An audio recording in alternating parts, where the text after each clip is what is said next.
Hello friends, आप सभी कैसे हो। शायद आप बड़े मज़े में होंगे। दोस्त, आपका सीटेट क्लास में बहुत बहुत स्वागत है। आज मैं आपके लिए सीडीपी का प्रैक्टिस सेट लाया हूं और आज हम लोग 21 क्वेश्चन का प्रैक्टिस करेंगे और यह सीटेट एग्ज़ाम के लिए काफ़ी उपयोगी है। आइए हम लोग अपने पहले क्वेश्चन पर आते हैं। गाइज, बताइए कि इसका आंसर कौन सा होगा। समाजीकरण का अर्थ है, बताइए एक नंबर में कौन सा सही होगा। समाजीकरण का अर्थ है सामाजिक मानदंड का कठोर रूप से पालन करना, समाज में समायोजित होना, सामाजिक मानदंडों के विरुद्ध विद्रोह करना, सामाजिक विभिन्नता को समझना। बताओ गाइज कौन सा सही होगा कि समाजीकरण का अर्थ है, कौन सा सही होगा।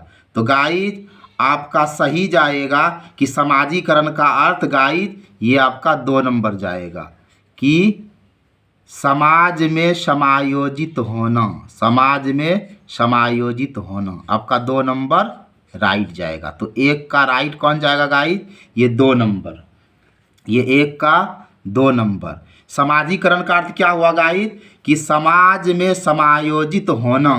समाजीकरण का अर्थ ही होता है समाज में समायोजित होना, यानी समाज में एडजस्ट हो जाना। इसी को हम लोग समाजीकरण कहते हैं। यानी समाजीकरण का अर्थ गाइज समाज में समायोजित होना। सामाजिक मानदंड का कठोर रूप से पालन करना आपका गलत हो जाएगा। सामाजिक मानदंडों के विरुद्ध विद्रोह करना ये भी गलत हो जाएगा। सामाजिक विविधता को समझना ये भी गलत हो जाएगा। तो समाजीकरण का अर्थ क्या हुआ, समाज में समायोजित होना, यानी एक व्यक्ति जब समाज में जाकर एडजस्ट कर लेता है उसी को हम लोग समाजीकरण कहते हैं। ठीक है गाइस, अब बताइए 2 नंबर का आपका कौन सा राइट जाएगा। समाजीकरण सहयोग करने वाले व्यक्ति में, समाजीकरण सहयोग करने वाले व्यक्तियों में हम की भावनाओं का विकास करता है। ठीक है, समाजीकरण सहयोग, सहयोग में मदद करने वाले व्यक्तियों में हम की भावनाओं का विकास करता है और उनमें एक साथ कार्य करने का इच्छा तथा क्षमता का विकास होता है। निम्न में विचारक में यह कथन किसका है। आपका राइट क्या जाएगा गाइज, किम्बल यंग, रॉस, अरस्तु, वाइगोत्स्की। बताइए गाइज आपका कौन सा राइट जाएगा। तो गाइज आपका राइट जाएगा रॉस। आपका गाइज सही कौन सा जाएगा, ये रॉस।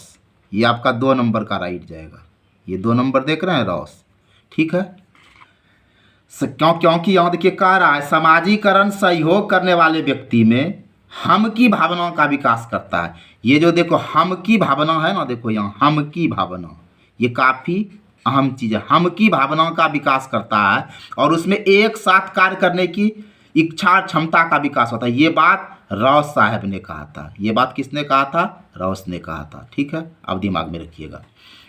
अब देखिए गाइस हम लोग 3 नंबर पर आते हैं। 3 नंबर में कौन सा होगा, समाजीकरण के संदर्भ में निम्नलिखित में कौन सा कथन असत्य है, मतलब सत्य नहीं है, इसमें कौन सा जाएगा। तो देखिए संस्कृति का हस्तांतरण समाजीकरण का प्रक्रिया के द्वारा होता है, ये तो आपका सत्य है। समाजीकरण के कुछ महत्वपूर्ण अभिकर्ता जैसे माता पिता, समयक समूह, विद्यालय, धार्मिक संस्थाएं और जनसंचार माध्यम जैसे दूरदर्शन इत्यादि, ये सब आपका क्या हो गया, सत्य हो गया। समाजीकरण का कार्य समाज में रहकर भी संभव है, समाज से अलग रहकर नहीं, ये भी सत्य है। लेकिन आपका ये 3 नंबर गाइज असत्य है, क्योंकि हमें ये कह रहा है कि कौन असत्य है।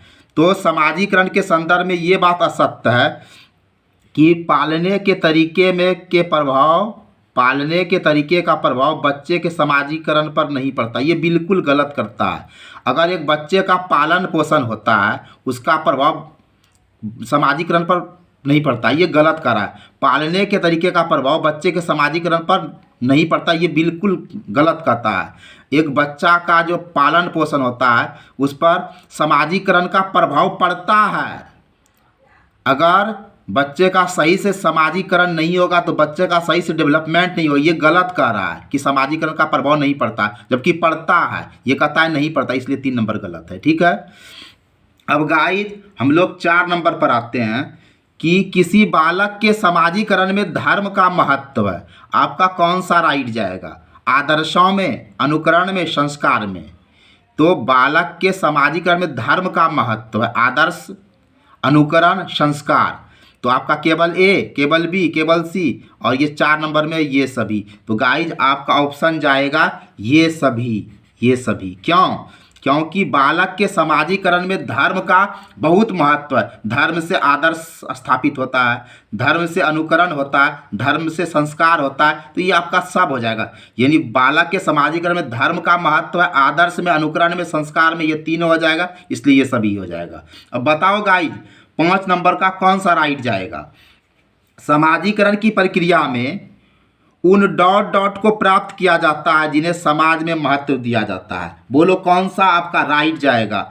1 नंबर, 2 नंबर, 3 नंबर की 4 नंबर? यानी मानकों में, मूल्यों में, विश्वासों में, ये सभी। बताओ गाइज, बताओ कौन सा राइट जाएगा कि समाजीकरण प्रक्रिया में उन डॉट डॉट को प्राप्त किया जाता है जिन्हें समाज में महत्व दिया जाता है। तो आपका सही हो जाएगा ये सभी, क्योंकि समाजीकरण प्रक्रिया में मानक, आपका मूल्य और विश्वास। तो समाजीकरण प्रक्रिया में उन डॉट डॉट को प्राप्त किया जाता है। समाजीकरण प्रक्रिया में मानक को भी प्राप्त किया जाता है, मूल्य को भी प्राप्त किया जाता है, और विश्वास को भी प्राप्त किया जाता है जिन्हें समाज में महत्व दिया जाता है। इसलिए आपका ये सभी हो जाएगा। ठीक है, अब हम लोग आते हैं 6 नंबर पे। अब बताइए 6 नंबर में आपका कौन सा राइट होगा? समाजीकरण प्रक्रिया में अनुकरण को उपयोगी तथा विकासात्मक बनाने के लिए उपयोगी आवश्यक तत्व है। समाजीकरण में एक बालक या व्यक्ति अनुकरण करता है, ये बात सही है। समाजीकरण की प्रक्रिया में अनुकरण को उपयोगी तथा विकासात्मक बनाने के लिए आवश्यक तत्व क्या है? परिवार और पड़ोस। क्योंकि एक बच्चा जो है वो पहले अपने परिवार से बिलोंग करता है, फिर अपने आसपास पड़ोस से बिलोंग करता है। तो आपका आंसर गाइड 1 नंबर राइट होगा कि समाजीकरण प्रक्रिया में अनुकरण को उपयोगी तथा विकासात्मक बनाने के लिए आवश्यक तत्व है परिवार और पड़ोस। अब गाइज बताओ 7 नंबर का कौन सा राइट जाएगा?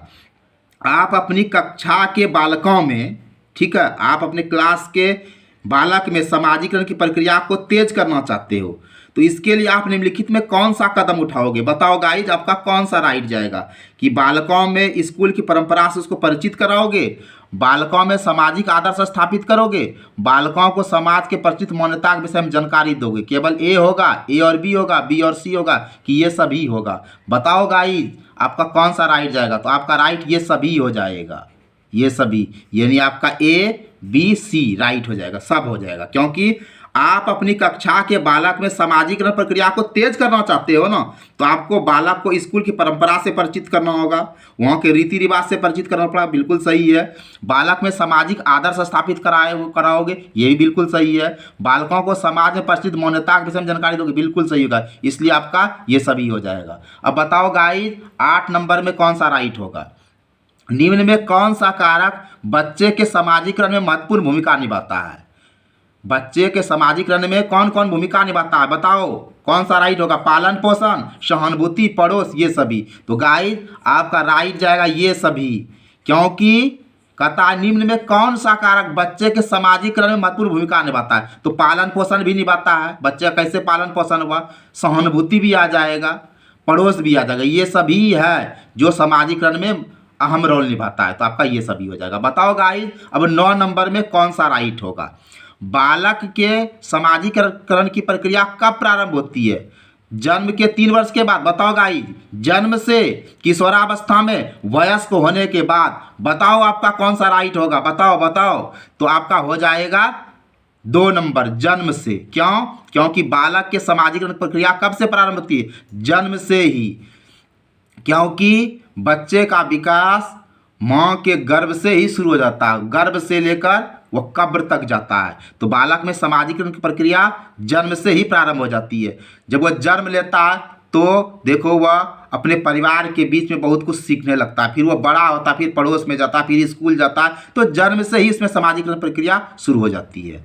अब हम लोग आते हैं 10 नंबर। बताओ गाइस 10 नंबर का कौन सा राइट होगा? समाजीकरण कि किस अवस्था में बच्चे में जिज्ञासा की प्रवृत्ति उच्च होती है? क्यूरियोसिटी जो होता है, जानने की इच्छा की प्रवृत्ति उच्च पाई जाती है। कब? शैशव काल में, किशोरावस्था में, प्रारंभिक बाल्यावस्था में, उत्तर बाल्यावस्था में। बताओ आपका कौन सा राइट जाएगा? तो आपका राइट होगा प्रारंभिक बाल्यावस्था।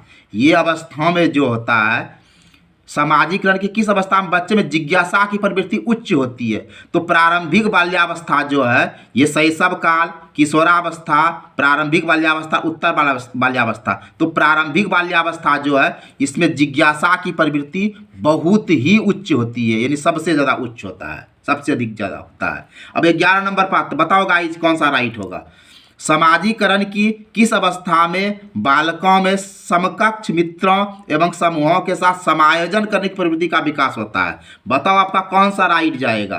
प्रारंभिक बाल्यावस्था, किशोरावस्था, उत्तर बाल्यावस्था या शैशवावस्था? कौन सा राइट जाएगा? समाजीकरण के किस अवस्था में, कौन सा ऐसा अवस्था है जिसमें बालक में समकक्ष मित्रों से, यानी उसके जोड़ी का जो मित्र होता है और समूहों के साथ समायोजन करने की प्रवृत्ति का विकास होता है? तो ये तो एकदम किशोरावस्था ही होगा, ठीक है, क्योंकि किशोरावस्था में बालक अपने जो समकक्ष मित्र और समूह रहता है उसका सक्रिय सदस्य बन जाता है और उससे समायोजन करने की प्रवृत्ति का विकास किशोरावस्था में हो जाता है गाइस।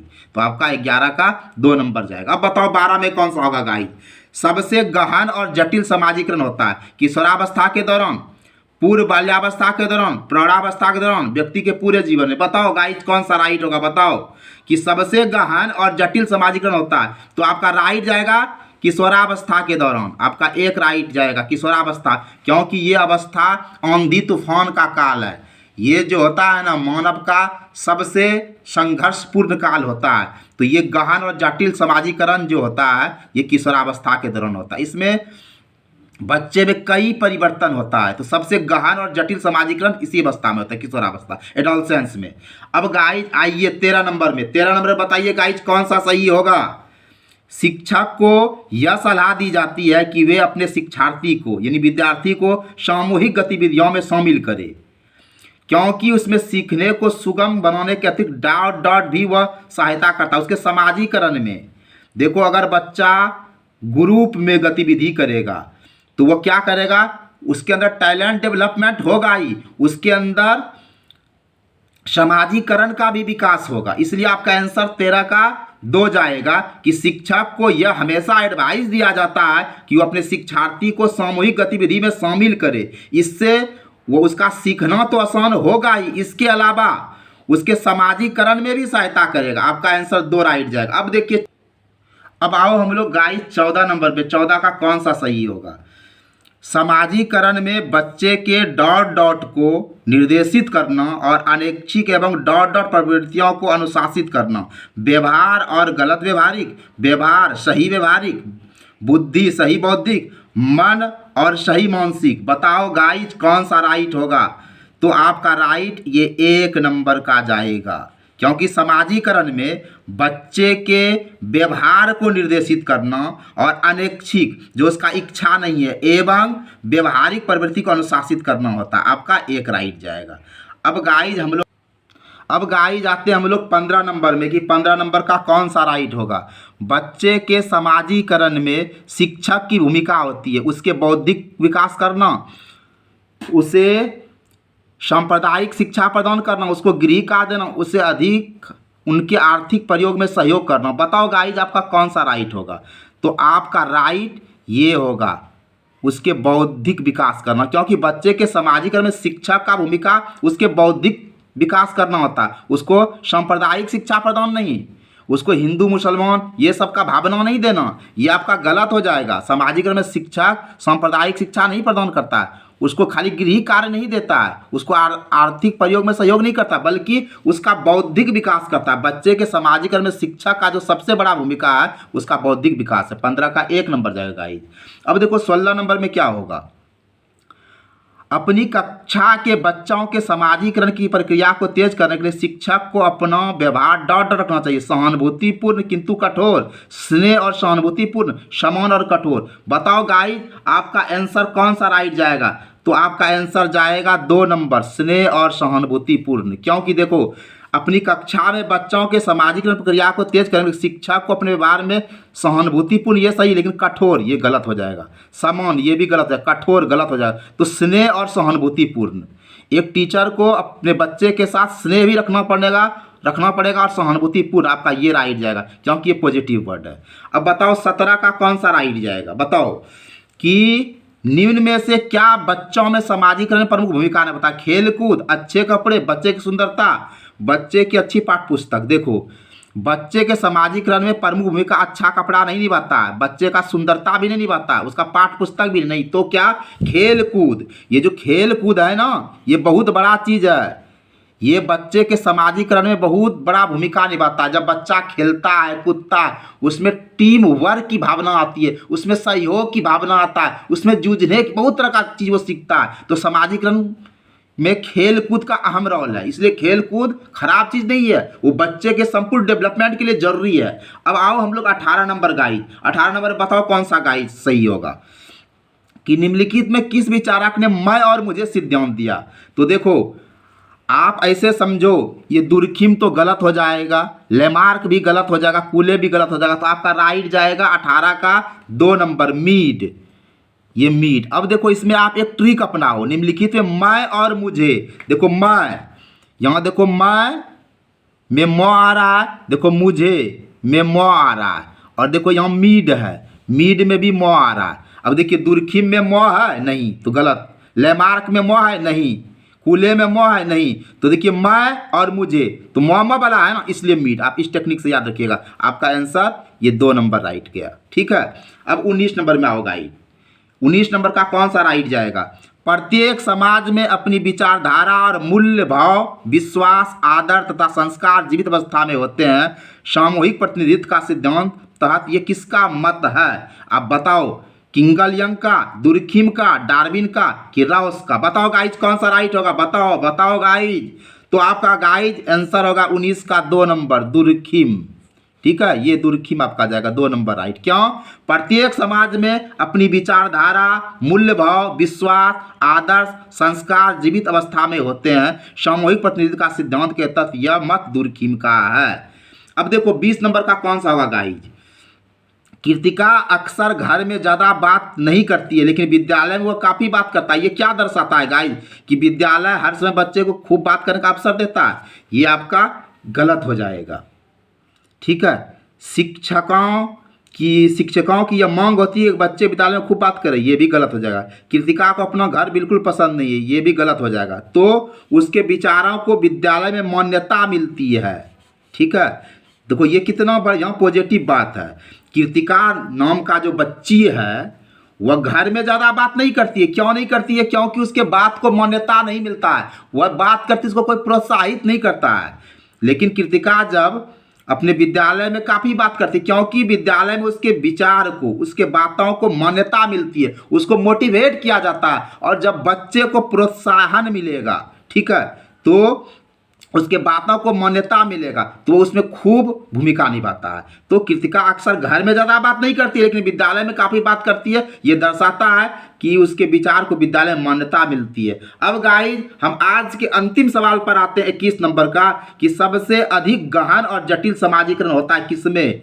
किशोरावस्था के दौरान, पूर्व बाल्यावस्था के दौरान, प्रौढ़ावस्था के दौरान, व्यक्ति के पूरे जीवन में? तो बताओ गाइज आपका कौन सा राइट जाएगा? तो गाइज आपका राइट जाएगा किशोरावस्था के दौरान, क्योंकि आपने ये बिल्कुल सीखा है कि सबसे अधिक गहन और जटिल सामाजिकरण जो होता है वो किशोरावस्था के दौरान होता है। ये उम्र गाइज आंधी तूफान का काल है। यह मानव जीवन का जो पूरा जीवन होता है ना, इसमें जो एडोलसेंस होता है, ये अधिक गहन और जटिल सामाजिकरण इसमें होता है। किसमें? एडोलसेंस में, किशोरावस्था के दौरान। तो आई होप गाइज आपको आज का प्रैक्टिस सेट भाया होगा गाइज। अगर आपको आज का प्रैक्टिस सेट अच्छा लगा होगा तो एक लाइक अवश्य करेंगे। और गाइज अगर आप अभी तक मेरे चैनल से नहीं जुड़े हैं तो प्लीज़ आप मेरे चैनल को सब्सक्राइब करें। और गाइज आपसे सादर अनुरोध है गाइज कि आप इस वीडियो को खूब शेयर करें। आपको वीडियो वाचिंग के लिए मेरे तरफ से ढेरों ढेरों धन्यवाद। जय हिंद, जय भारत।